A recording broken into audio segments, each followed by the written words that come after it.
안녕하세요. 어, 박문강 체육팀에서 상법을 담당하고 있는 이상수라고 합니다.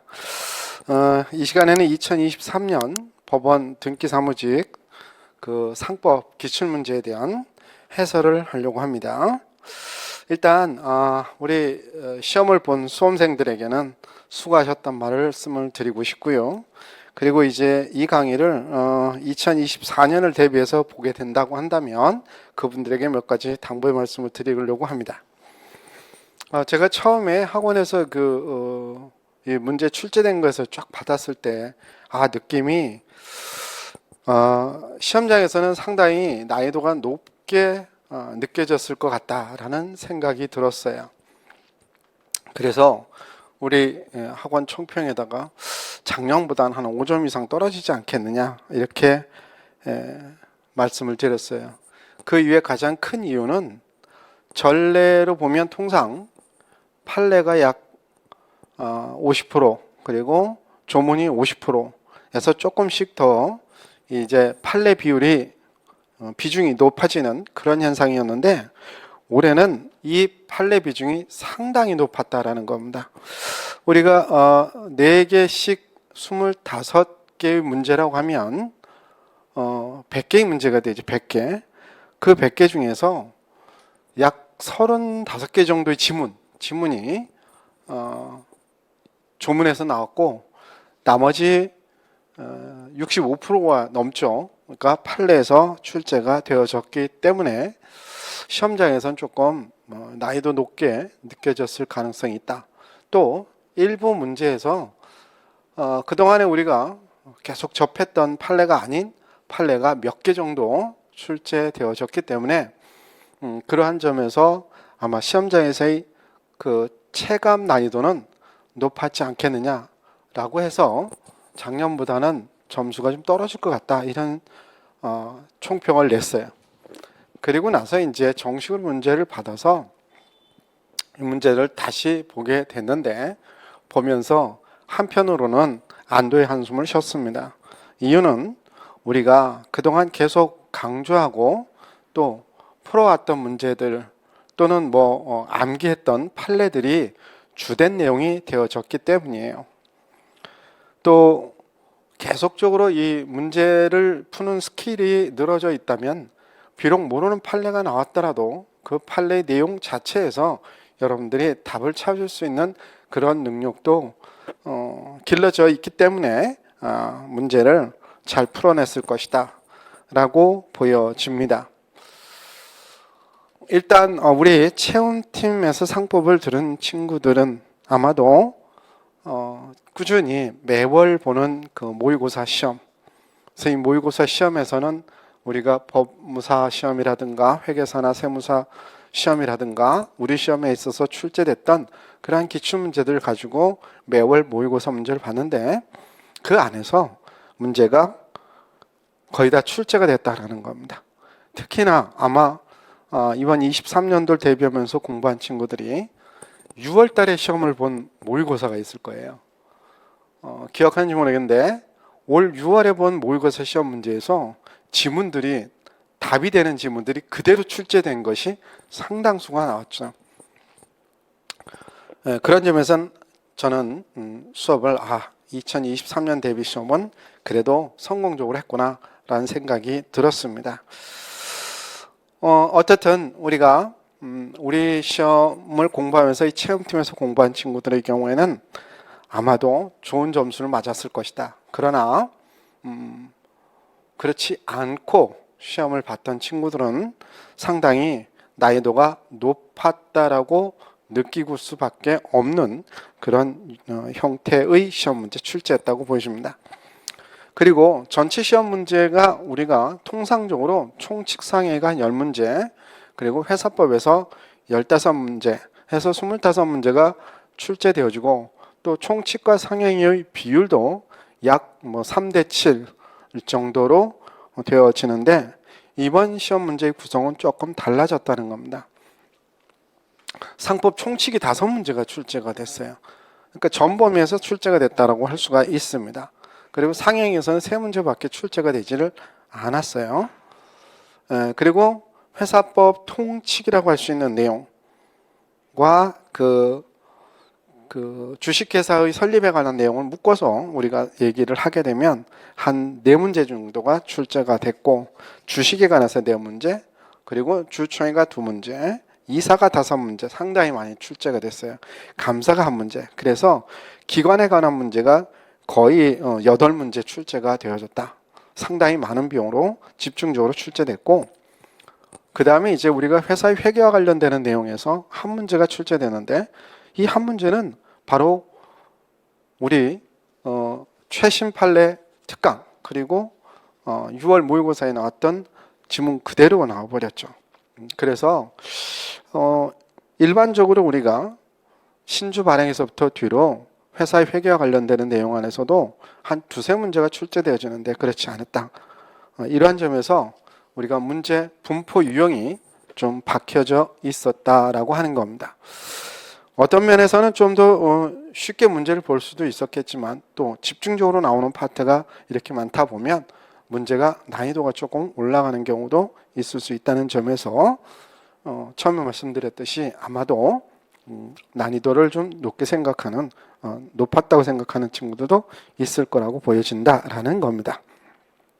어떻든 현재의 내용에 대한 분석은 이렇게 정리를 한다면, 기출문제에 대해서 앞으로 24년을 대비하는 우리 법원 등기 사무직 시험을 대비하는 친구들이라면 역시 최근의 경향에 따라서 판례가 좀 더 많이 출제가 되어진다. 그래서 대부분의 판례는 우리가 공부했던 내용에서 나오듯이 앞으로도 중요한 판례들은, 즉 기출됐던 판례들은 다시 반복해서 나올 내용들이 될 것이고, 그리고 이제 최신 판례들을 여러분이 공부를 하시고, 물론 이렇게 판례 중심으로 공부를 하는데 조문을 간과해서는 아니 됩니다.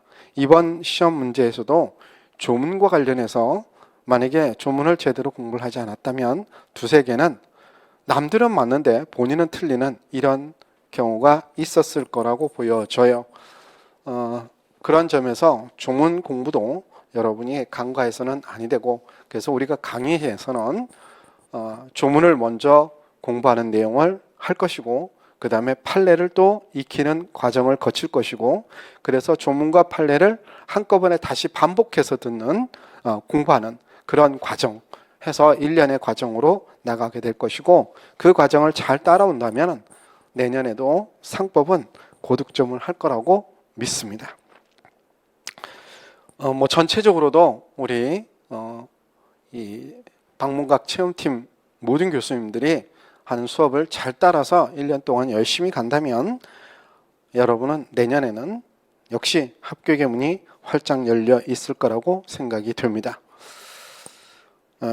분투해서 열심히 우리 공부하도록 하시고요. 오늘은 기출문제 해설에 관한 내용이니까 해설을 우리가 이런 문제가 출제돼서 이런 것은 이렇다라고 하는 것은 지금은 별 의미가 없을 것 같아요. 수업 과정 중에, 그리고 내년 대비 과정에서 우리가 얘기를 드리도록 할 거고, 오늘은 문제에 관해서 난이도를 보고 그 문제의 정답에 관해서 왜 이것이 정답인지를 확인하는 작업만 할 거예요. 물론 여기서 제가 난이도라고 하는 것은 느낌의 난이도예요. 개별적인 여러분들의 공부 실력에 따라서 난이도는 달라지게 될 겁니다. 어떤 문제는 제가 난이도 상이라고 해도 실제 우리 수업에서 공부를 한 친구들의 경우는 난이도가 하가 되는 경우도 있을 거예요. 왜냐? 시험 관련해서 판례 중에 강조한 판례들, 이런 것들은 그것만 알았다면 난이도는 쉽게 볼 수가 있죠. 그렇지만 그렇지 못했다고 하면 난이도가 상당히 높았을 것이다. 전체적으로 제가 난이도 평가를 했을 때 한 상에 해당하는 것을 항상 제가 시험에서 시험 과정, 수업 과정에서 얘기했지만 10% 정도, 그래서 한 3개 정도는 난이도 상으로 잡았습니다. 그 외에 중으로 잡은 것이 한 30%, 그리고 나머지가 하라고 평가를 하고 있습니다. 이건 주관적인 것이고, 또 우리 수업을 들었던 친구들을 기준을 해서 봤을 때라고 하면 이 난이도 평가는 제가 보기에는 거의 대부분이 하가 된다. 수업을 들은 친구들은 난이도가 하다. 그렇지만 수업을 듣지 않은 친구들의 경우를 전제를 했을 때 한번 보도록 하고요.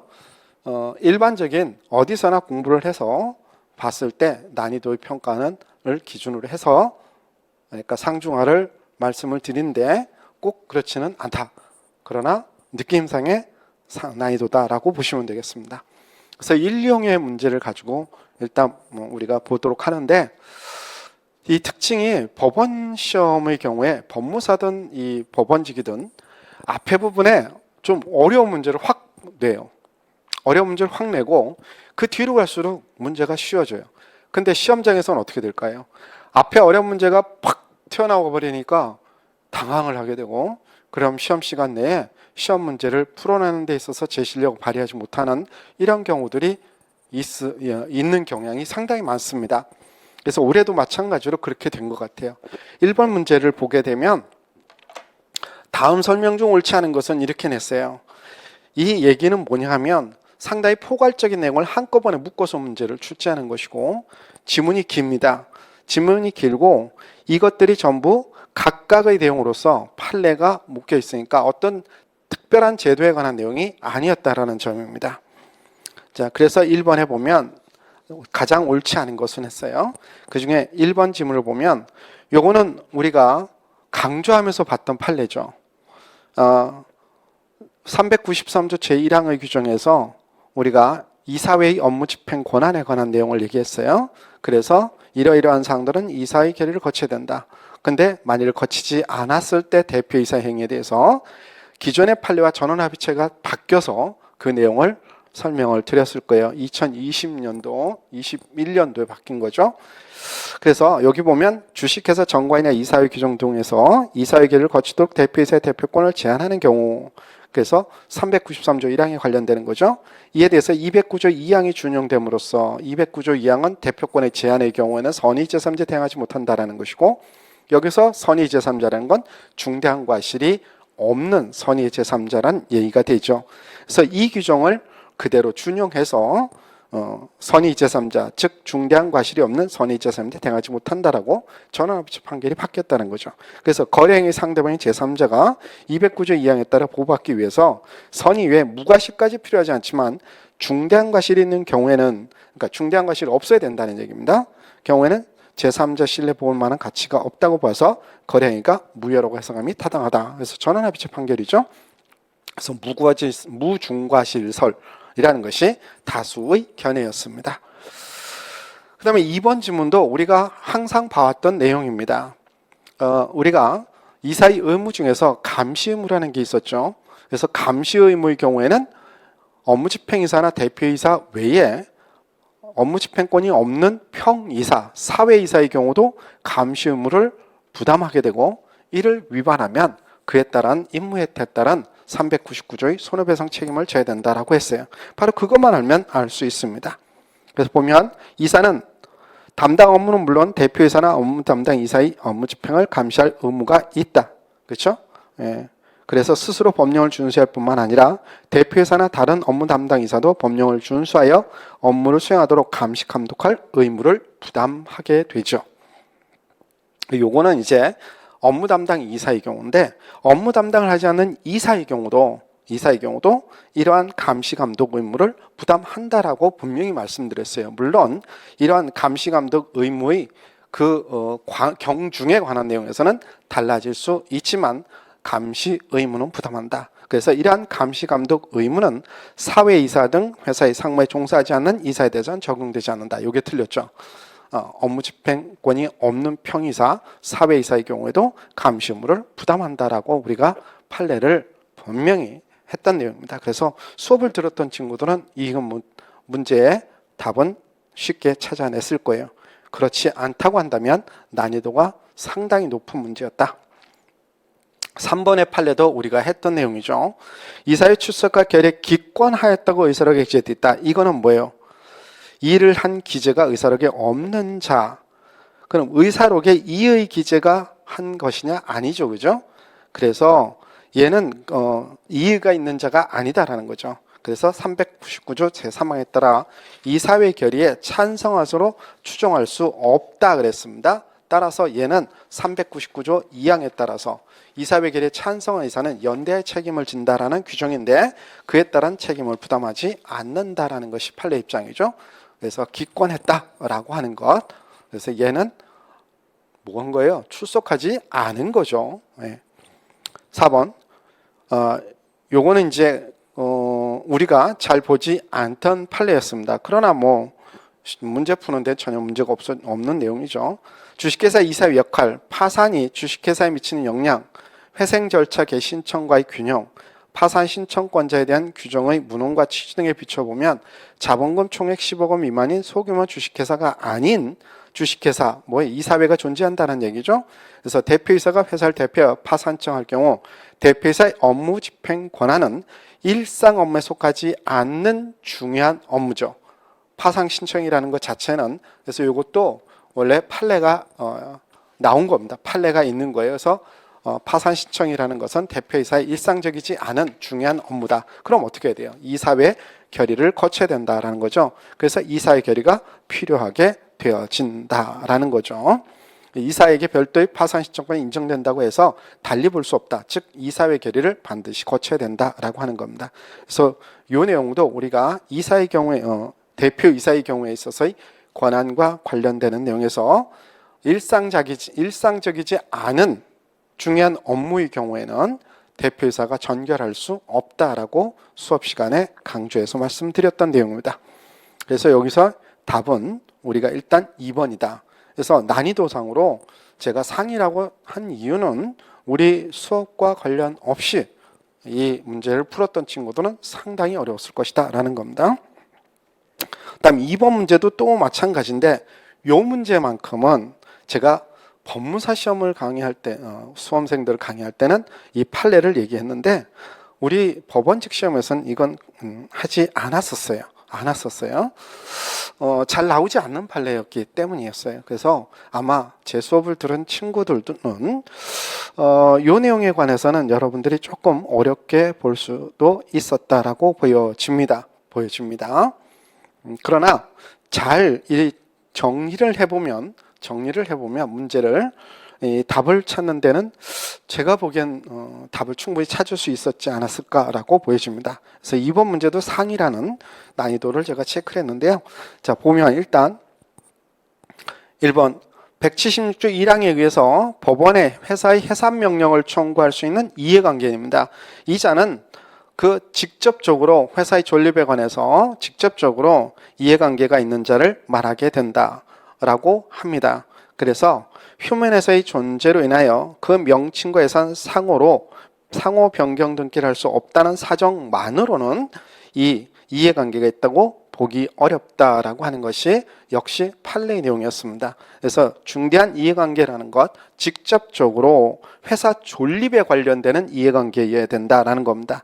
그러니까 유사상호에 대한 상호 변경 등기와 관련해서는 이건 인정하지 않는 게 판례의 내용입니다. 2번 질문은 특별히 어려운 내용이 아니죠. 주식회사 해산 결의가 있고 청산 선의가 있었다면 해산 등기가 없어도 청산 중에 회사가 되죠. 이걸 우리가 해산 등기나 청산 등기라는 건 선언적 효력만 있는 거죠. 그러니까 실제 해산이 돼서 청산 중에 있느냐 없느냐라는 것은 실제를 가지고 따져야지 등기 자체로서 따지는 게 아니다라는 얘기입니다. 3번 질문도 마찬가지예요. 520조 2에 따라 주식회사가 해산되고 청산이 종결된 것으로 보게 되는 회사라도 어떤 권리관계가 남아있어 현실적으로 정리할 필요가 있다면 그 범위에서는 아직 법인격은 소멸하지 않죠. 그러니까 청산 등기가 됐다 하더라도 아직 잡무가 남아있다면 남아있는 범위 내에서는 뭘 해야 돼? 그 법인격은 살아있는 것이다는 거죠. 그럼 이러한 업무를 누가 할 것이냐라는 거야. 그래서 거기 이러한 경우는 이사가 아니라 이해관계인의 청구에 따라 법원이 선임한 자가 청산이 되어 청산 중 회사의 청산 사무를 집행하고 대표하는 유일한 기관이 된다. 이 틀렸죠. 우리가 531조에서 해산의 경우 청산을 하게 되면 청산인의 선임에 관한 내용이 있죠. 청산인의 경우 어떻게 돼요? 원칙적으로 이사가 청산인이 되죠. 이사가 청산이 되고 다만 정관 또는 주주총회의 결의로서 제3자를 청산에 선임할 수 있고, 이러한 것이 안 되면, 즉 이사도 없고 그러한 정관이나 주총계로서 선임할 수 없다면 뭐해요? 법원에 이해관계인의 청구에 따라 법원에서 그 청산인을 선임하게 된다. 531조의 근거 규정이에요. 그에 따라서 보게 되면 일단은 누가 해야 돼요? 일단은 이사가, 해산 당시 이사가 그 청산인이 되는 것이고, 그런데 그 이사가 없다든가 정관에 또는 정관에서 주총에서 선임되지 않았다. 이럴 경우에는 그 이해관계인의 청구에 따라 법원에 선임된 자가 청산 중의 회사의 청산 사무를 집행하고 대표하는 유일한 기관이 된다라고 봐야 되겠죠.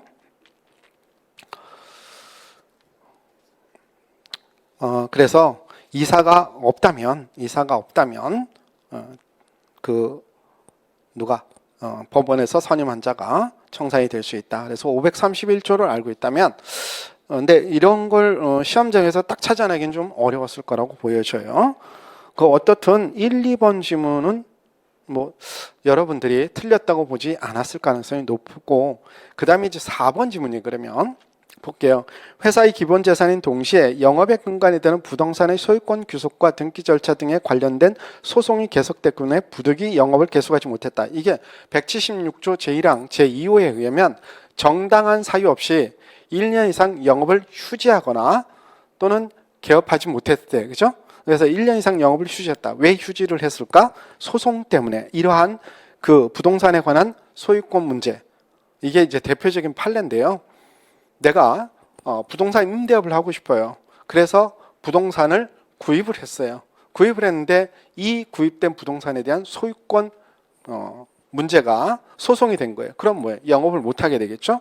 그때 정당한 사유가 있느냐 없느냐에 관한 거예요. 그래서 대표적인 우리 판례가 요건데, 이 경우에 있어서 만약에 원고가 승소했다면 이거는 정당한 사유가 있었다고 보게 돼요. 근데 원고가 패소하면 정당한 사유가 없다고 보게 됩니다. 그 패소했다는 건 뭘까요? 뭔가 잘못됐다는 뜻이겠죠? 여기도 보면 무타했다고 해요. 해산 명령 결정을 다투는 경우에 거기 보면 회사가 이 소송을 부당하게 제기한 것이다. 회사가 부당하게 소송을 제기했다면 뭐가 되는 거예요? 이거는 회사가 이길까 질까? 당연히 지겠죠, 그죠? 그럼 정당한 사유가 있다고 볼 수 없다가 되는 거죠. 그래서 그 영업 휴지는 176조 제1항 2호 소정의 영업휴지에 정당한 사유가 있다고 볼 수 없다. 해당하지 않는다는 겁니다. 그래서 4번 지문 안에서는 여기에 회사가 소송을 부당하게 제기했다. 이 문구만 여러분이 알고 있어도 아마 스킬에 따라 즉흥적으로 이거는 옳은 지문이구나. 그럼 1, 2, 4번의 지문을 여러분 옳혀보면 비록 3번의 경우에서 조금 어려웠다 해도 문제 답을 찾을 수 있지 않았을까, 이렇게 추론을 합니다. 그러나 시험장에서는 그렇지 못했을 수도 있다라는 거죠. 일단 난이도는 상으로 제가 평가를 했어요. 다음 위탁매매에 관한 3번 문제인데, 뭐 이거 우리 계속 판례가 나왔던 내용들이죠. 1번 지문에 보면 위탁매매란 자기명으로 탄핵 계산해서 물품을 매수 또는 매도하고 보수를 받는 것으로서 명의와 계산의 분리를 본질한다. 명의는 자기 명의, 스스로 권리 의무 주체. 그런데 타인의 계산, 경제적 이익의 주체는 타인. 이를 분리하는 것이 본질이다. 그래서 어떠한 계약이 위탁매매냐 일반 매매냐 라는 것에 대한 것은 그 형식적인 문헌을 떠나서 실질을 중시해서 판단하게 되고, 이에 관한 내용은 준위탁매매에서도 마찬가지다. 이것도 우리가 봤던 판례의 내용이죠. 기출됐던 판례입니다. 2번 위탁매매는 위탁자를 한 매매로 인하여 상대방에 대해서 직접 권리를 취득하고 의무를 부담한다. 1번 판례에도 나왔던 거예요. 자기 명의로 하는 거니까. 법전호는 102조의 규정이죠. 그 다음에 3번에 이것도 역시 우리가 봤던 판례입니다. 위탁매매인이 그가 제3자에 대해서 부담하는 채무를 담보하기 위하여 그 채권자에게 위탁매매로 취득한 채권을 양도했다. 위탁매매로 취득한 채권은 누구의 것으로 본다 그랬죠? 우리 103조 규정에 따라 위탁자의 것으로 본다죠. 위탁자의 것으로 보는데 그걸 위탁매매인이 자기 채권자에게 담보 목적으로 이거를 양도했다. 그건 당연히 뭐라 그랬죠? 무효라고 얘기를 했습니다. 그래서 위탁매매는 위탁자에 대한 관계에서 위탁자에 속하는 채권을 무권리자로서 양도한 것이고, 따라서 그 채권 또는 양도는 양수인이 채권을 선의치가했다는 등의 특별한 사정이 없는 한은 이거는 위탁자에 대해서 효력이 당연히 없다. 판례의 내용, 이것도 우리가 봤던 내용이죠. 다음 4번에 위탁매매는 위탁자로 한 매매에 관해서 상대방의 채무를 이행하지 않는 경우는 약정이나 관습이 없는 이행할 책임이 있다. 105조의 규정이죠. 이러한 위탁자의 위탁매매에 대한 이행담보 책임 이행 청구권, 이것도 강조했던 판례죠. 몇 년이라 그랬어요? 5년이라 그랬죠. 64조의 상사채권에 해당하기 때문에 5년의 소멸시효가 적용된다. 그래서 이것도 우리가 판례를 봤던 내용. 그래서 우리 시험 공부를 같이 했던 친구들은 이 문제는 뭐 난이도 하라고 볼 수도 있을 거예요. 근데 일반적으로 봤다면 아마 기출됐던 판례들 중심으로 문제가 나왔기 때문에 저는 난이도를 중정도로 판단을 했습니다. 그 다음에 이제 그 문제 4번에 가서 상호소경의 경우에 이 판례, 이것도 역시 우리가 많이 봤던 내용이죠. 많이 봤던 내용이고, 보지 않았던 판례가 있다 하더라도 문제를 답을 찾는 데는 전혀 문제가 없었고, 우리 같이 공부한 친구들은 제가 보기에 이건 난이도 하예요. 난이도 하. 강조했던 판례였기 때문에. 그런데 저는 이제 다른 친구들과 관련해서는 난이도 상 또는 중 정도로 평가를 할 수 있다, 이렇게 보여줍니다. 자, 보면 1번 42조 1항은 영업양수인이 양도인 상호를 계속 사용하는 경우 양도인에 의한 영업으로 인한 제3자의 채권에 대하여 양수인도 변제할 책임을 진다라고 42조 1항에서 규정하고 있고, 양도인이 여전히 주채무자로서 채무를 부담하면서 양수인도 함께 변제 책임을 지도록 하고 있다라는 거죠. 그래서 실제는 채무가 인수되지 않았음에도 이 채권자를 보호하기 위해서 이렇게 지우고 있는 것이다. 그때 영업양수인이 양도인의 영업자금과 관련한 피보증인의 지위까지 승계한다. 이건 아니죠. 우리가 영업으로 인한 채무라고 하겠습니다. 영업으로 인한 채무. 그러니까 영업으로 인한 채무에 포함되지 않는다면 그거는 42조 1항에 따라 양수인이 책임지는 범위에 포함된다고 볼 수 없다라는 겁니다. 2번 영업양수인이 42조 1항에 따라 책임지는 제3자의 채권은 영업양도 당시 채무의 변제기가 도래할 필요는 없지만 뭐라 그랬어요? 그 당시까지 발생한 채무해야 된다 그랬죠. 그래서 장래에 발생될 것이 확실한 채권이다. 이거는 포함되지 않는다라고 했습니다. 이것도 모의고사 문제에서도 출제가 됐었고, 우리 수업을 하면서도 강조했던 판례의 내용이죠. 그래서 장래 발생이 확실하다. 이건 발생한 것이 아니죠. 그러니까 이건 포함되지 않는다. 그러면 책임지지 않는다라는 거였죠. 답은 2번이 되겠죠. 3번 상호를 소개하는 영업양수인의 책임은 어디까지나 채무 인수가 없는 영업양도에 의해서 채권 추구의 기회를 빼앗긴 채권자를 보호하기 위한 것이다. 앞에서 말씀드렸던 거예요. 영업양도에도 불구하고 채무인 사실이 없다는 것을 알고 있는 악의 채권자에 대해서는 40조 1항에 따른 책임이 발생하지 않고, 그때 채권자가 악이라는 것에 대한 증명 책임은 당연히 누가 져야 돼? 영업양수인이 져야죠. 4번 채권자가 영업양도 무렵 채무인수 사실이 없음을 알지 못한 경우는 특별한 사정이 있는 40조 1항에 따른 영업상도의 변제 책임이 발생하고, 이후 채권자가 채무인 사실이 없음을 알게 되었다 하더라도 이미 발생한 영업양수인의 변제 책임은 소멸하는 것이 아니다라고 해서 이것도 우리가 최신 판례로서 말씀을 드려왔고, 아마 수업 시간에도 역시 말씀드렸던 내용이기도 하고, 우리가 최신 판례 특강에서도 이 판례는 말씀을 드렸을 거예요. 올해는 영업양도에 관한 게 2문제가 나왔어요. 이유가 2022년에 이 판례, 그리고 2023년 판례, 그것도 역시 우리가 말씀드렸고 수업 시간에, 그리고 6월 최종 모의고사에서 나왔던 그 문제였습니다. 아마 뒤에 가면 나올 거예요. 네, 그래서 우리 시험을 같이 공부한 친구들이라면 이건 뭐 난이도 하죠. 그러나 중정도로 평가, 중상 정도로 평가를 했어요. 문제 5번에 정관의 기재에 관한 내용인데 여기서도 우리가 수업 시간에 강조했던 판례를 기준으로 해서 주로 볼 수 있을 겁니다. 그러나 그렇지 않았던 판례가 나왔던 점에서 이건 우리가 느낌상으로는 난이도를 중정도로 판단할 수 있지만 문제를 푸는 답을 적는 데는 난이도 하라고 봐요. 자, 볼게요. 1번, 회사의 권리 능력은 회사의 설립 근거가 된 법률과 회사의 정관상의 목적에서 제한되나. 이건 대표적인 판례죠. 목적 범위 내 행위라 하면 정관에 명시된 목적 자체에 국한되는 것이 아니라 그 목적을 수행하는 데 있어 직관적으로 표현한 모두 포함되고 목적 수행에 필요한지 여부는 객관적 성질에 따라 판단할 것이고 주관적 또는 구체적 의사에 따라서 판단할 것은 아니다. 이런 거는 우리가 뭐라 그랬어요? 어떠한 사실에 대한 판단할 때는 객관적, 그리고 실질적, 그리고 종합적 이렇게 표현했죠. 주관적, 형식적, 개별적 이렇게는 보지 않는다라고 했습니다. 그래서 틀린 지문이 아니죠.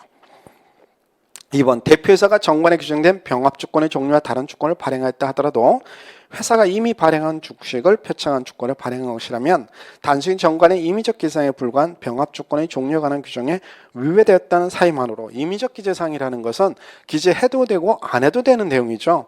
그래서 절대적 기재상이나 상대적 기재상과는 다른 내용입니다.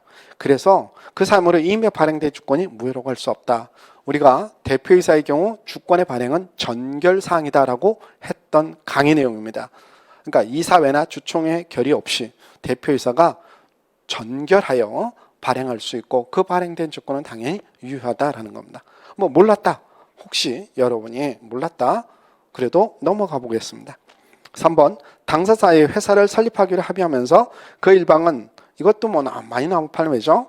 일정한 재산을 현물로 출자하고 타방은 현금을 출자하되 현물 출자되는 번잡을 피하기 위해서 성립 후 회사와 현물주 사이의 매매 계약의 방법에서 현물 출자를 완성을 약정하고 그 후 회사 설립을 위한 소정의 절차를 마쳐서 위 약정에 따른 현물 출자가 이뤘다. 이건 뭐예요?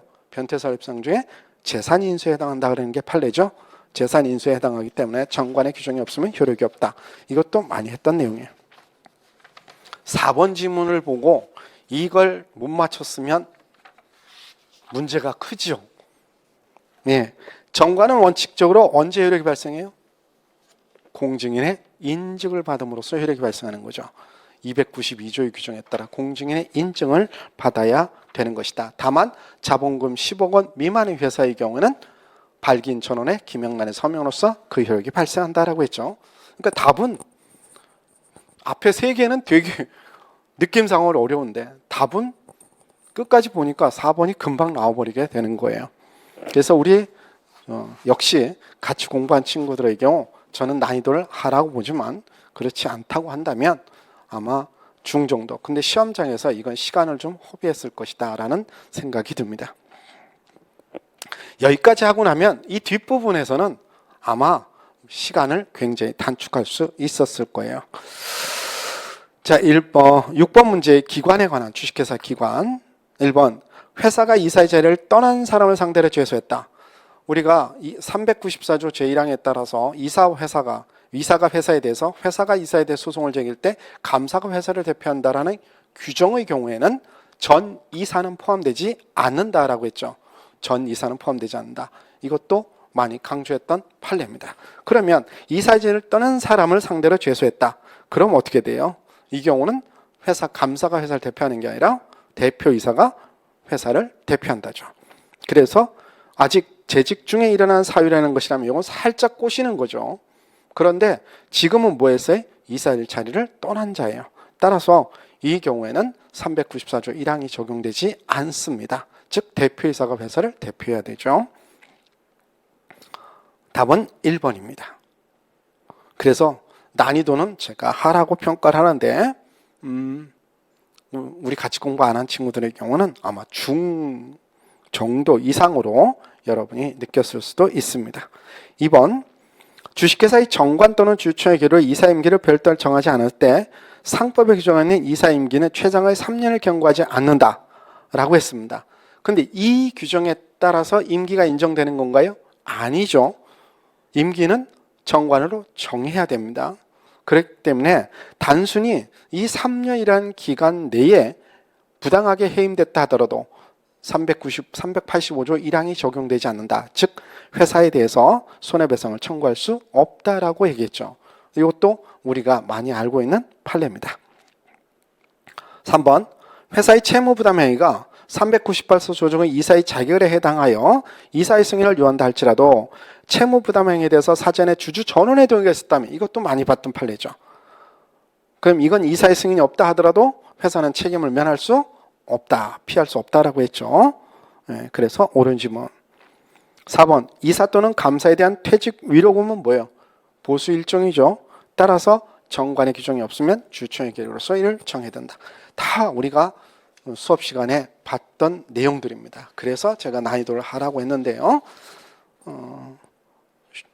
수업 같이 하면서 난이도 하라는데 이의를 제기한 친구들은 없을 것 같아. 이의 제기하나? 맞았어, 틀렸어 이거?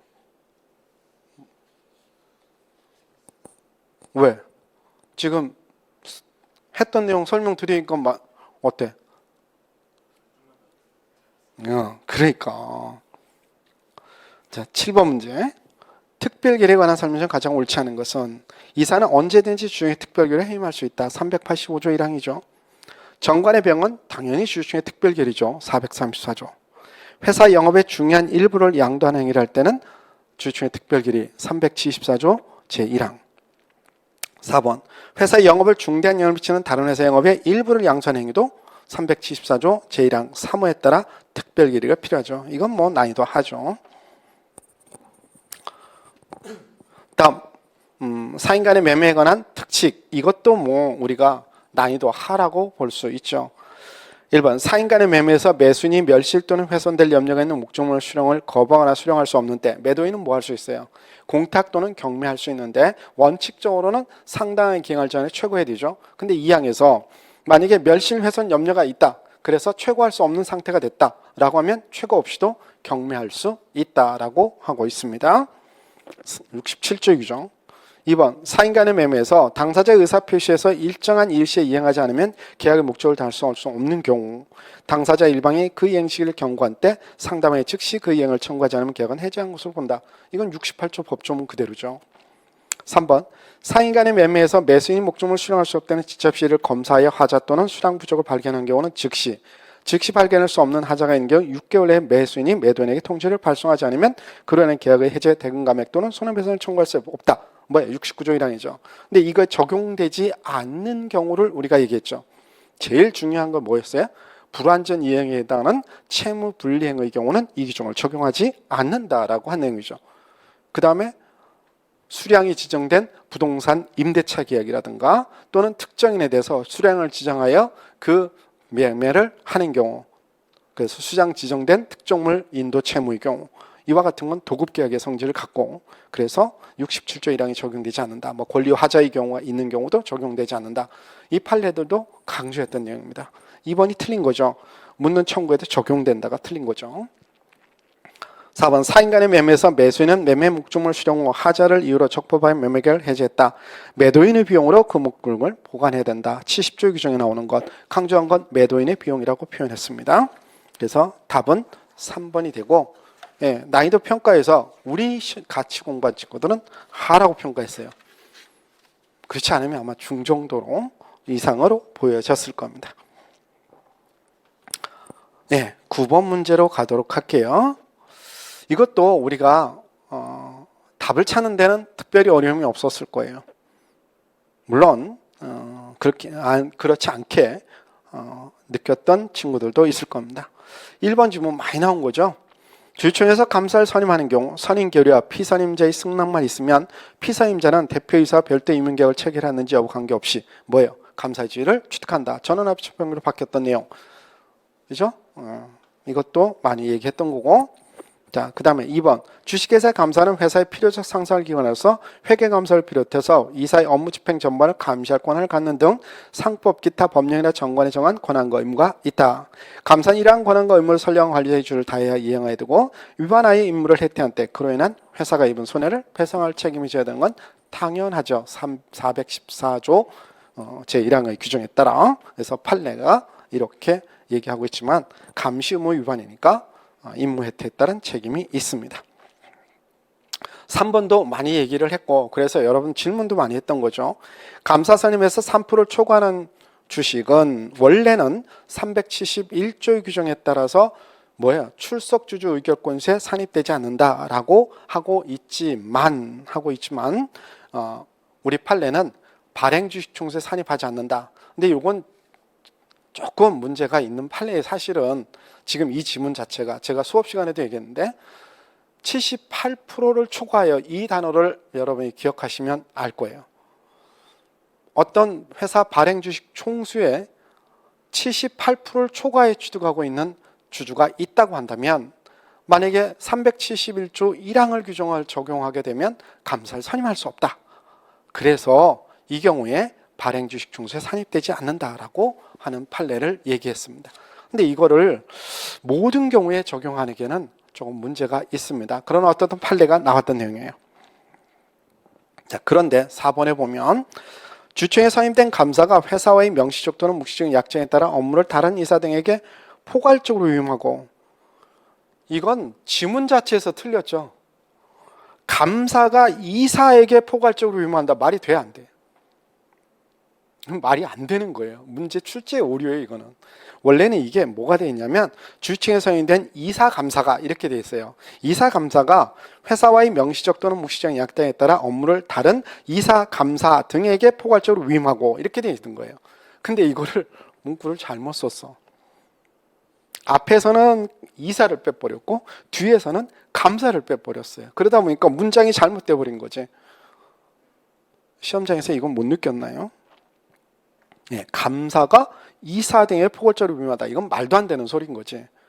그리고 감사로서 실제 업무를 수행하지 않는다면 이거는 우리가 형식적 감사라고 그랬죠. 형식적 감사도 뭐예요? 당연히 감사로서의 지위가 있고 권리와 의무, 그 의무 따라서 책임이 인정되죠. 그래서 414조에 따라서 책임을 져야 되는 거고, 그렇다면 얘도 보수청구권을 인정할 수 있습니다. 그래서 난이도는 상당히 높게 볼 수 있는 문제지만 여러분들이 문제를 풀어보면서 제가 이거를 4번 지문을 만약에 옳은 지문으로 봤다면 이건 정말 큰 오류였겠다라는 생각이 들었어요. 그래서 아마 틀린 사람이 별로 없을 것 같은 느낌이 들고 있습니다. 앞에 나왔던 1, 2, 3번의 판례들은 우리가 수업 시간에 다 봤던 내용이죠. 네, 그 다음에 10번. 소수주 회계장부 열람 등사 청구권에 관한 거 옳지 않은 것은, 이거 시험 문제 6월 모의고사 그대로 나왔던 내용이죠. 일단 열람 등사 청구의 경우는 1번 지문에 따라 이유를 붙인 서면에 의하게 된다. 그래서 이 서면에는 구체적으로 그 범위를 정하고 이유를 정해서 이 청구를 해야 된다고 했어요. 그때 이러한 열람 등사 청구서에는 열람 등사 청구의 이유를 뒷받침하는 자료가 첨부돼야 된다. 이거 첨부될 필요가 없다. 그래서 2022년도 우리가 판례를 가지고 문제 나온 내용, 모의고사에 그대로 이것도 나왔던 내용일 거예요. 그래서 이건 전 난이도 하라고 보는데 우리 같이 공부한 친구들, 제가 2022-3년 판례 특강할 때 이거 분명히 봤던 내용이기도 합니다. 그래서 하라고 보는데 그거를 지금 기억 못한다면 이거 굉장히 찾기 어려웠을 것으로 보여져요. 3번에 모색직 증거 수집을 위한 열람 등사 청구. 이건 뭐예요? 어떤 다른 것을 위해서 회계장부를 통해서 어떤 걸 증거를 찾으려고 하는 거죠. 이건 허용되지 않는다. 왜? 정당한 사유가 인정되지 않는다라는 거죠. 따라서 4번에 따라서 이 회사는 등사 청구가 허위 사실에 근거하시라든가 부정 목적이 있다면 이에 대해서 이를 증명하여 그 등사 의무에서 벗어날 수 있다. 그래서 요 2, 3, 4번의 지문의 경우는 2022년 5월 판례에서 그대로 나온 내용입니다. 매년 제가 마지막에 하는 최신 판례 특강의 이렇게 중요한 내용이 될 수 있는 거예요. 앞에도 좀 그쳤죠. 자, 주식 내 선택권에 관한 내용입니다. 조금 어렵게 봤을 수 있는데, 자, 1번 질문. 회사는 정관에 정하는 바에 따라 주주총회 특별회에서 회사의 설립, 경영 및 기술 혁신된 기업을 기할 수 있는 회사의 이사 등에게 매수권을 부여할 수 있다. 340조 제1항 340조 2 제1항 조문 그대로죠. 그때 2번 매수선택권에 관한 주주총회 결의에서는 매수선택권을 부여받을 자의 성명, 행사가액, 조정에 관한 사항, 주식 매수권의 행사기간 등을 정해야 된다. 그래서 340조 3 제2항의 규정에 있었죠. 그리고 주주총회에서 특정인에 대해 매수선택권을 부여하는 결의가 이루어지는 경우 회사는 결의 내용에 따라 매수선택권 부여를 받을 자와의 계약을 체결해야 된다. 340조 3 제3항 1, 2, 3이 맞았어요. 그럼 답은 뭐예요? 4죠. 4에 주식 매수권 부여에 관한 계약을 체결하면서 주주총회 결의에서 정한 매수선택권 행사 기간 등의 일부 변경을 했다. 그래도 이것이 특별하게 문제가 되지 않는다면, 즉 본질적인 내용을 훼손하는 것이 아니라면 이렇게 변경하는 경우에도 유효하다라는 것이 판례 내용이에요. 그래서 일부 변경을 승인하지 않는 한 매수권 부여에 관한 계약은 무효다. 이게 틀린 겁니다. 자, 일단 4번 지문과 관련해서 1, 2, 3의 지문을 알았다면 답은 뭐 지금 판례 관련해서는 요 4번 지문인데 알 수 있는 거죠. 근데 1, 2, 3의 내용이 헷갈렸다면, 근데 헷갈릴 게 아니에요. 법조문이에요. 답은 쉽게 찾을 수 있지 않았을까. 그러나 난이도상으로 얘기를 한다면 아마 법전을 공부하지 않은 친구들은 난이도가 상당히 높은 중상 정도로 느끼지 않았을까. 그러나 우리 같이 공부한 친구들의 경우는 저는 난이도는 중하다 이렇게 보여집니다. 하다. 다음 12번 문제입니다. 이 경우는 우리가 잘 나오지 않던 판례 내용인데 여기서도 법무사 시험에 좀 나왔던 이 판례들이에요. 자, 1번 회사 성립 또는 신주 납입교로 6월이 경과한 경우 주권 발행 전의 주식은 당사자의 의사표시문에 양도할 수 있고, 맞죠? 이건 뭐 다 아는 판례예요. 그 주식 양도액이 해제되면 당연히 뭐예요? 그 주식의 소유 관계는 양도인에게 복귀가 되겠죠. 이것도 요거는 우리가 봤던 판례예요. 네, 2번 질문입니다. 성립후 또는 신납교로 6월이 경과한 주권 발행 전 주식에 대한 양도 청구권이 가압류됐다. 그러면 법원은 가압류 해제를 조건을 하지 않는 한 주권 발행 전 주식의 양도 청구를 인용해서는 아니 되나 가압류 제3 채무자가 채권 제지를 겸하는 경우는 그렇지 않다. 이게 틀렸어요. 의 경우에도 동일하다라는 게 판례예요. 이 판례는 법무사 시험에서는 지문이 나왔던 내용인데 우리 시험에서 제가 나왔는지 잘 판단이 안 되네요. 그래서 아마 이게 좀 쉽지는 않았겠지 않았을까라는 생각이 들었어요. 3번 지문은 역시 법무사 시험에서는 문제가 이미 출제됐던 지문이고 우리도 아마 이 지문은 봤었던 것 같아요. 올해 본 게 아니라 작년에 아마 이 판례를 본 것 같은데 발행 주식 전부 또는 지배 주식의 양도와 함께 경영권이 주식 양도로부터 주식 양수인에게 이전한다. 경영권 이전은 발행 주식 전부 또는 지배 주식의 양도에 따른 부수적 효과에 지나지 않습니다. 따라서 주식 양도 의무는 있는데 그에 대해서 독립적으로 경영권을 양도할 의무는 없어요. 왜? 이거는 주식 양도란 지배 주식을 양도하면서 경영권이 넘어가는 부수적 효과이기 때문에 경영권 양도 의무라는 것은 별도로 나타날 일이 없는 겁니다. 4번 질문은 우리가 많이 했던 내용이죠. 주식사에서 주식의 양도를 일부 제한하는 약정을 했다. 주주의 투하자본 회수가 전면적으로 부정된 것이 아니다.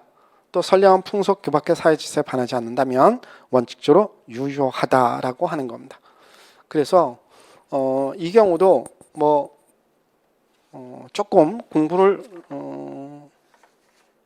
했던 친구들은 답을 찾는데 어려움이 없었지만 아마 1년차 정도 공부한 친구들의 경우는 난이도가 좀 높았던 내용이 되지 않을까라고 생각이 듭니다. 일단 2번과 3번의 경우였는데 1번하고 4번은 수업 시간에 강조했던 내용이고 3번의 경우 78례로서 우리가 봤던 내용인 것 같아요. 제가 2번의 경우에 있어서도 다른 데서 수업을 했는데 우리 수업 시간에는 아마 이게 언급이 안 됐었던 걸로 기억이 됩니다. 지금 했는지 안 했는지 모르겠지만 어떻든 그래서 이것도 2021년 7월 때는 어떤 판례 내용이었는데 제 지금 판단으로는 2022년 최신 판례 특강 때는 이게 당연히 언급됐던 내용이었습니다.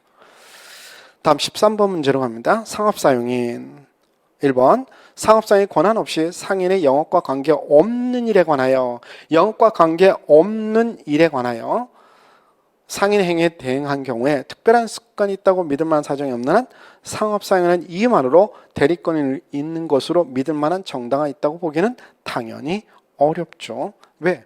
영업과 관계가 없는 일이에요. 영업과 무관한 일이에요. 그렇다면 이거는 믿을 수 있는 정당한 이유라는 건 당연히 벗어나는 거죠. 2번 부분적 포괄될 걸 가진 상업사인이 권한 범위 내에서 한 행위라도 영업주 본인의 이익이나 의사에 반하여 자기 또는 제3자 이익을 돌모할 목적으로 했다. 뭐예요? 남용이죠. 권한 남용. 그럼 어떻게 돼? 원칙은 영업주가 책임져야 된다죠. 다만 상대방이 권한을 남용했다는 걸 알았거나 알 수 있었을 경우에는 영업주는 책임을 지지 않는다라고 했습니다. 따라서 영업주 본인 행위에서 유효하다고 볼 수 없음이 원칙이 아니라 일단은 영업주의 행위로 유효하다라고 보는 게 원칙이고 여기에 대해서 영업주가 상대방에게 알았거나 알 수 있음을 증명한 때에는 책임을 지지 않는다가 돼야 되죠. 이것도 당연히 우리가 강조했던 내용입니다. 3번 부분적 포괄될 권의 상업사인에게 상법 14조의 규정은 유치 적용된다고 볼 수 없다. 이것도 아주 자주 봤던 판례고 또 주식회사 기관 상무이사가 부분적 포괄될 걸 가진 상업사인을 겸할 수 있다. 이것도 우리가 언급했던 판례들의 내용이죠. 그래서 답은 2번이고 이건 난이도 따지면 우리 수업관에서는 하라고 보여질 수 있습니다. 그러나 제가 해설을 올리는 곳에는 중이라고 판단을 했는데 이건 일반적인 우리가 기준을 가지고 얘기를 할 수 있는 거예요. 그 다음에 14번의 종류 주식에 관한 내용인데 이것도 여러분들 제가 강조했던 내용을 알면 그 내용은 문제를 푸는데 어려움이 없습니다. 자, 1번 회사는 정관으로 정하는 바에 따라 회사 이익으로 소거할 수 있는 종류식을 발행할 수 있다. 349조 1항의 규정이죠. 그리고 1항의 종류식을 발행하기 위해서는 회사는 정관의 상환가액, 상환기간, 상환의 방법과 상환할 주식의 수를 정해야 된다라고 했습니다.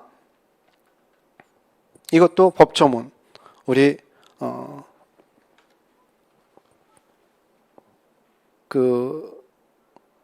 두 가지죠. 하나는 회사가 상환권을 갖느냐, 또 하나는 주주가 상환권을 갖느냐에 따라서 345조 제1항과 3항에서 각각 이 내용을 정해야 된다. 이런 것들은 그다지 틀릴 지문이 잘 나오지는 않아요. 원래 어떻든 법조문이죠. 그 다음에 주주가 회사에 대해 상환을 청구할 수 있는 종류식의 경우 주주가 상환권을 행사하면 회사는 주식 취득의 대가로 주주에게 상환금을 지급할 의무가 부담하게 되고 당연하죠. 주주는 상환금을 지급받는과 동시에 회사의 주식을 이전할 의무를 부담하고 그래서 상환권을 지급받았다면 뭐예요? 주주의 지위는 상실되죠. 자, 4번에 위 3항의 종류식의 경우 정관이나 상환주식 인수계약에서 주주가 상환권을 행사한 경우에 주주의 지위를 상실한 시기를 정하고 있지 않다고 한다면 주주는 상환권을 지급받지 못했다고 하더라도 상환권 행사할 수 있는 한 즉시 주주의 지위를 상실한다. 이건 틀렸죠. 그래서 이 얘기를 하면서 뭐를 얘기했냐면 이 상환 주식에 상환을 청구한 주주라도 회사에 대해서 회계장부 열람 등사를 청구할 수 있는 권리가 있다라는 얘기를 했습니다. 왜?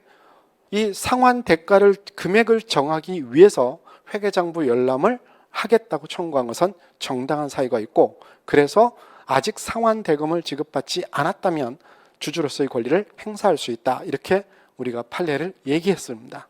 따라서 이 대금을 받았으면 상환 주식을 가졌던 주주의 지위가 상실되는 거죠. 그래서 틀린 건 4번이다. 아마 그 기억을 하지 못한다고 한다면 이것도 난이도는 한 중정도 이상으로 보여졌을 거예요. 다음 15번에 대표 소송에 관한 것. 이거는 틀릴 게 별로 없을 것 같아요. 자, 1번. 발행 주식 총수 100분의 1 이상에 해당하는 주식을 가진 주주는 회사에 대해서 이사의 책임을 충분히 소유 제기를 청구할 수 있다. 403조 1항. 그때 청구하는 이유를 기재한 서면을 해야 된다. 403조 2항. 3번. 적법하게 대표성을 제기한 주주의 보유주식의 제소 후 발행 주 100분의 1 미만으로 감소하더라도 제소 효력에 영향이 없다. 403조 5항. 4번. 대표성을 제기한 주주가 제소 후 발행주를 전혀 보이지 않게 되었다면 특별한 사정이 없는 그 주주는 뭐예요? 원고 자격을 상실하게 된다. 여기서 보유하지 않는 경우에는 자기의 의사에 반하여 상실됐다 하더라도 이 경우는 달리 볼 것은 아니다. 즉 그 대표성을 제기할 원고 부적격이 되어진다라는 내용이죠. 예, 이건 다 우리가 했던 내용들에 해당하게 됩니다. 그래서 난이도는 저는 평가를 하라고 했는데 글쎄 같이 봤다면 그렇게 느꼈을 거라고 보여집니다. 다음 16번 표현 대표이사에 관한 거. 이것도 우리 많이 했던 판례 내용이죠. 표현 대표이사의 명칭을 사용하는 이사가 자기 명의로 행위를 할 때뿐만 아니라 행위자 자신이 표현 대표이사인 이상 다른 대표이사의 명칭을 사용하여 행위한 경우도 표현 대표이사에 관한 395조가 적용된다라고 했고, 2번 회사를 대표할 권한이 없는 표현 대표이사가 다른 대표이사의 명칭을 사용하여 어음행위를 했다.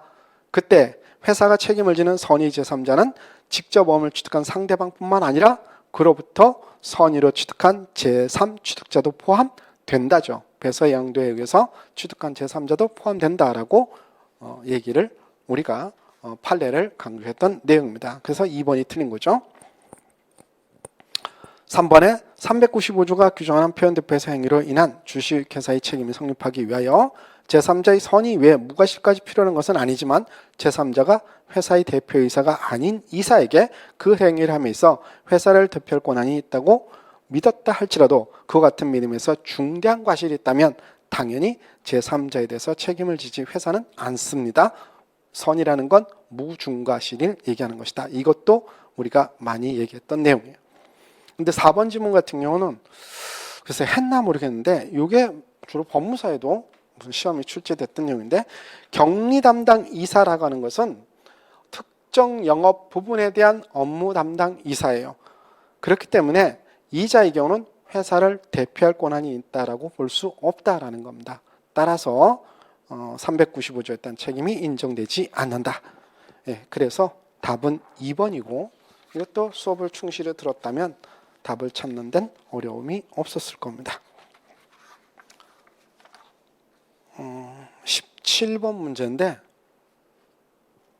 잠시 쉬었다 하도록 할게요. 그 다음에 우리가 17번 문제로 들어가는데 이 뒤에 부분은 사실 제가 보기에 거의 틀린 문제가 없을 것 같아요.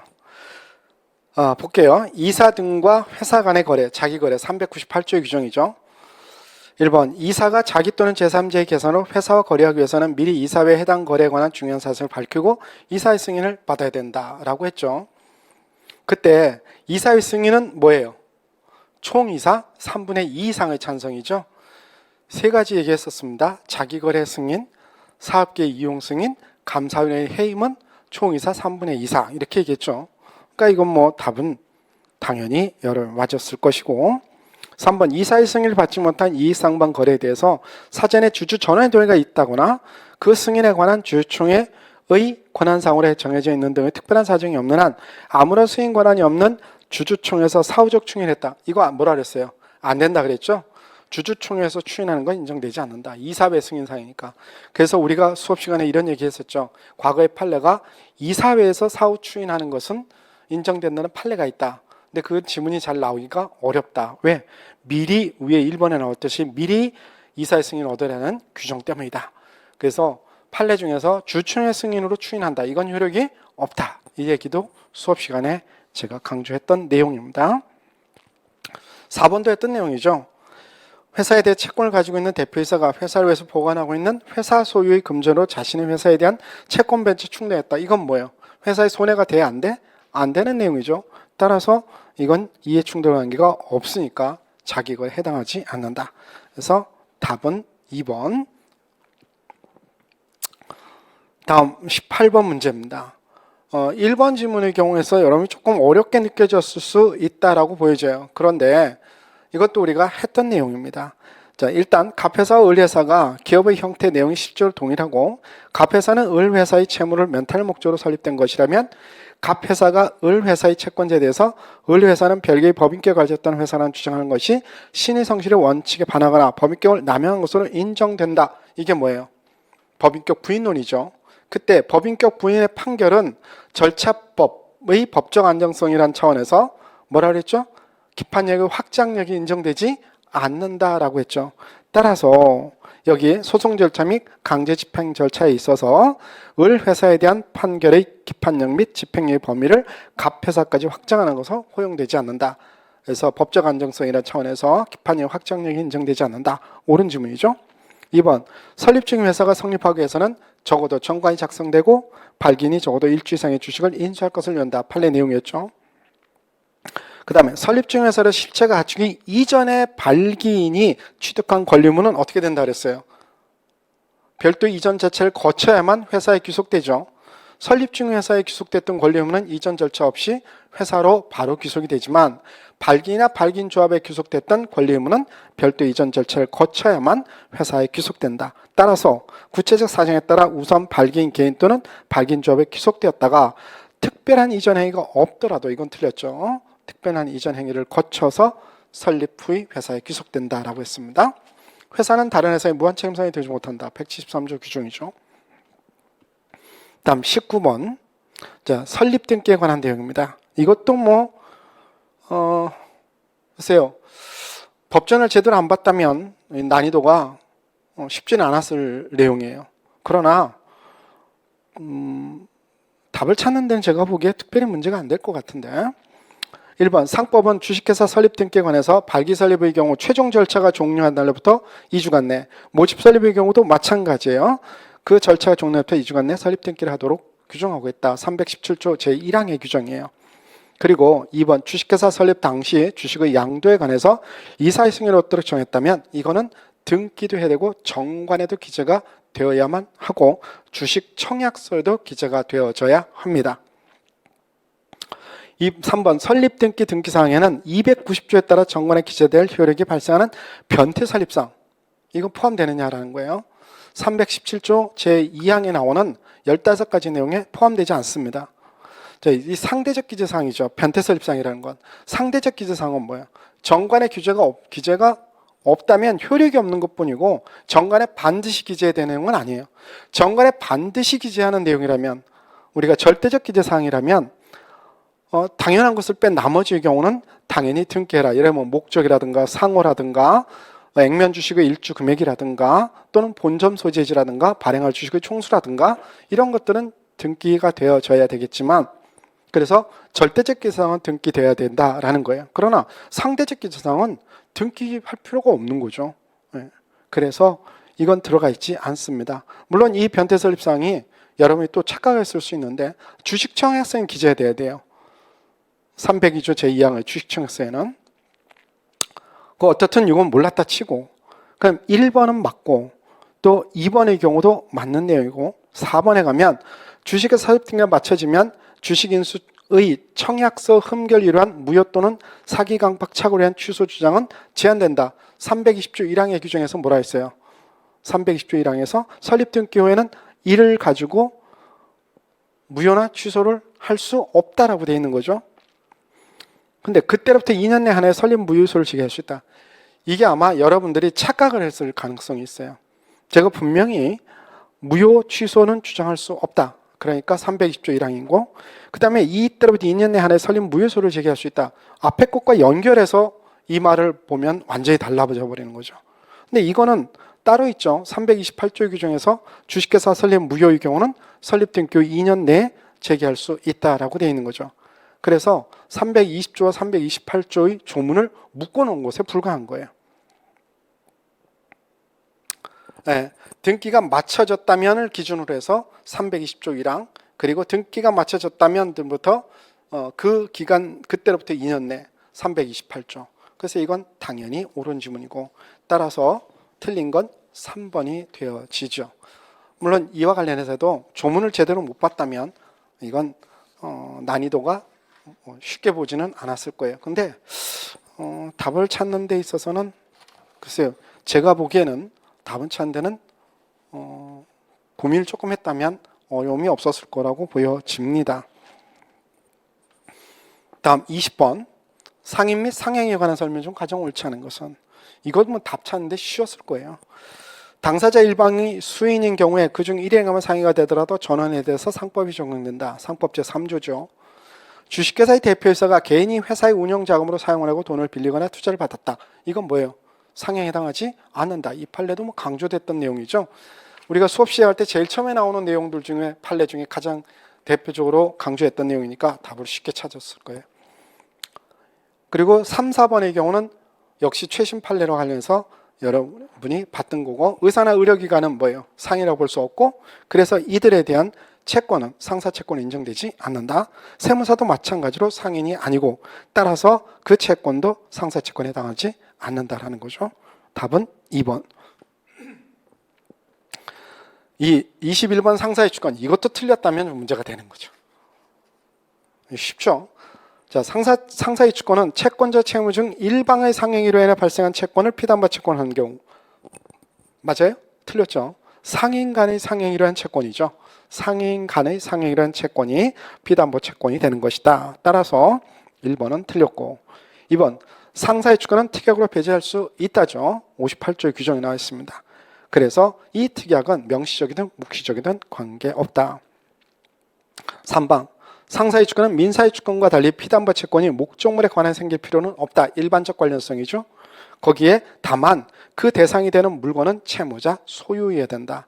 이것도 많이 강조한 것이고, 4번 상사의 주권의 유치물은 그 각 부분으로서 피담보 채권의 전부를 담보하고 이와 같은 유치권의 불가변성은 그 목적물이 분할 가능하거나 수개 물건인 경우도 적용된다. 이거 아마 제가 민사 유치권에 관한 321조 규정을 유추경하는 판례가 새로 나왔다라고 얘기했던 적이 있을 겁니다. 그래서 아마 이것도 그 전년에도 시험에 출제됐던 지문이었는데요.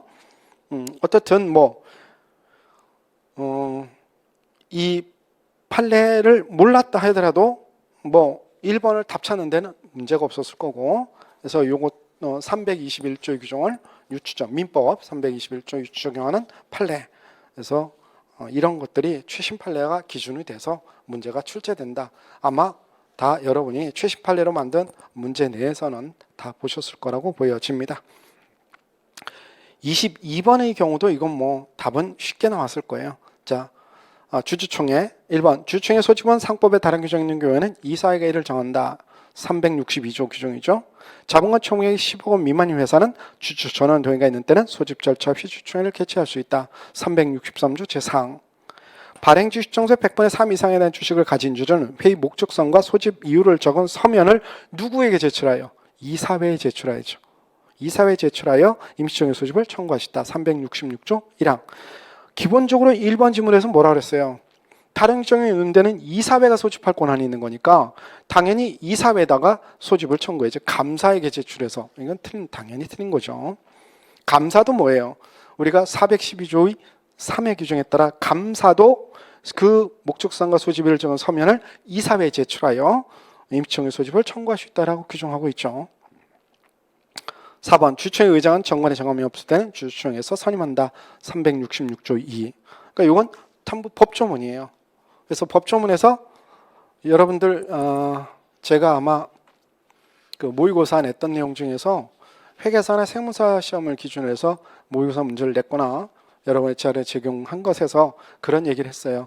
시험에서 조문으로 나올 때는 조문의 단어 하나를 주의해야 된다라고 했었죠. 예. 그렇게 보면 이것도 틀릴 일이 별로 없던 1, 2, 4번의 지문 자체가 틀릴 일이 없어요. 23번 상업 등기에 관한 거, 이것도 굉장히 많이 나오는 거고 틀릴 일이 전혀 없었습니다. 본점 소유자 등기할 사항은 다른 규정이 없으면 지점 소유자도 등기를 해라. 35조.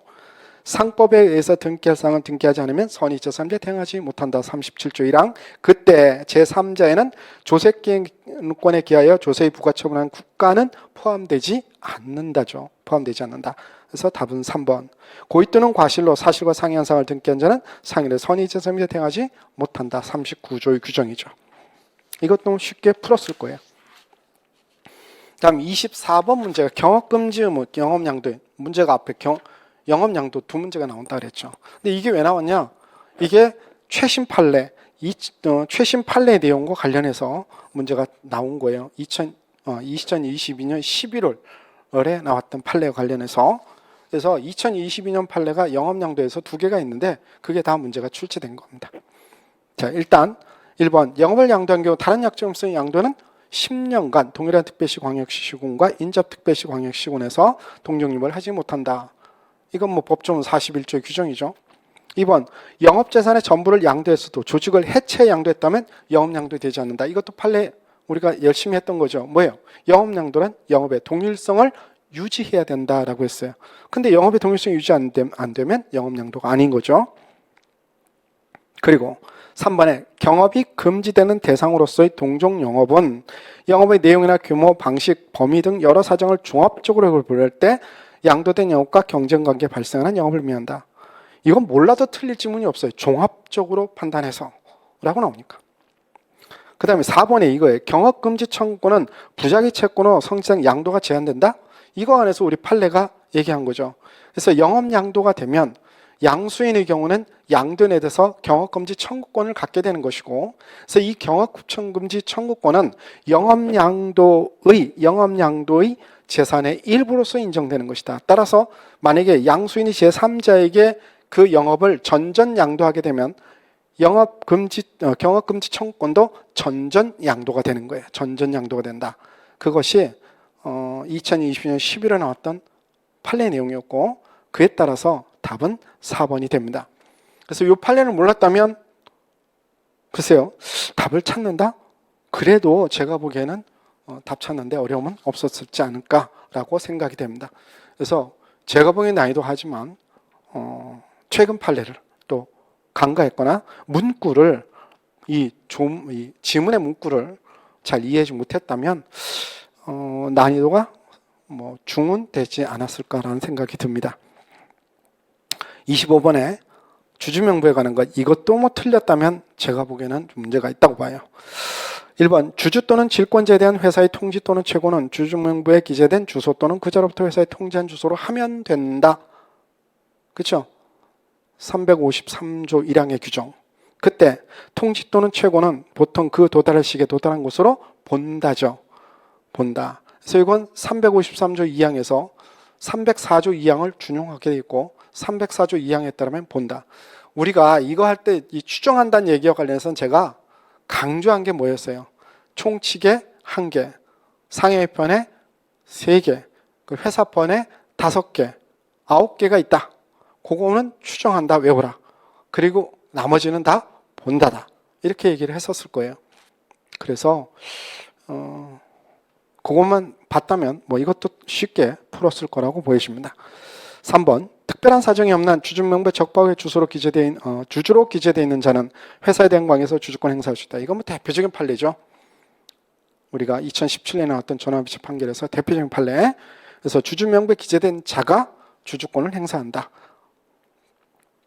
주주명부의 기재는 주식 이전의 효력 발생 요건인가요? 아니죠. 회사에 대한 대응 요건 337조 1항에 따라 회사에 대한 대항 요건이다. 주식 이전의 효력 발생 요건은 뭐라 그랬어요? 주권의 교부. 이것도 뭐 굉장히 많이 강조했던 내용입니다. 네, 그래서 답은 2번. 자, 이렇게 뒷부분을 갈수록은 뭐 여러분들 거의 틀릴 내용이 없는 이고 앞부분에서 조금 여러분들이 어렵게 느껴질 수 있다. 그래서 제가 시험장에선 난이도가 상당히 높다고 봤을 수 있다라고 한 겁니다. 왜? 앞부분에서 계속 어렵게 풀다가 시간에 쫓겨가지고 뒷부분에서 실수를 하는 경우들이 생길 수 있었다. 전체적으로 볼 때 느낌 난이도는 높았지만 실제로 점수는 높게 나온 경우가 많았을 거라고 느껴지고, 다시 한번 말씀드리지만 1년 과정에 이루어지는 상법 강의를 반복해서 우리가 공부를 하면 지금 전체 내용 안에서 답이 되는 정말 보지 않았던 판례는 거의 없어요. 한 개 정도 답이 안 되는 판례. 답이 되는 판례는 참 한 개. 답이 안 되는 판례들은 몇 개가 있지만 5개면 만으로 5개 정도 우리가 보지 않았던 판례가 여러분이 보지 않았던 또는 잘 외우지 않았던 판례가 있을 수 있지만 그게 답이 아니었어요. 답은 우리가 쉽게 봤던 내용들이었어요. 그럼에도 불구하고 잘 나오지 않는 판례 때문에 고민하고 그래서 실수하는 경우가 생길 수 있었는데 일단 24년을 준비하는 수험생 여러분은 반복되는 수업 과정을 거쳐서 최대한의 실수를 줄일 수 있도록 공부를 하면 고득점은 할 수 있을 것이다 라고 보여집니다. 어떻든 23년도에 시험을 본 여러분들의 합격을 모두 기원합니다. 우리 체험팀에서 같이 공부한 친구들은 전원이 합격했을 거라고 지금은 믿고 싶은데요. 나중에 합격을 하게 되면 이제 면접 때 보게 될 테니까 또 한 번의 장려 같은 신화가 있었으면 좋겠습니다. 내년에도 역시 우리 체험팀의 신화는 계속되기를 바라면서 상법에 대한 해설 강의를 여기서 마치겠습니다. 수고했습니다.